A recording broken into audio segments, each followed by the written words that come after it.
Что такое Конституция? Конституция – это договор между людьми о том, зачем и как им жить вместе, как и для чего они образуют государство и какие полномочия дают президенту, парламенту, судам и так далее.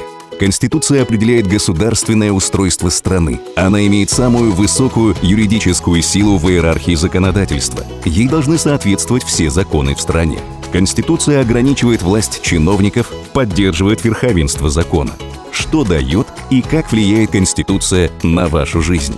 Вы можете голосовать на выборах, если вам 18 лет и вы зарегистрированы. Вы можете верить или не верить в Бога по вашему выбору. Вы можете говорить и писать то, что хотите. Вы можете собираться и обсуждать любые вопросы.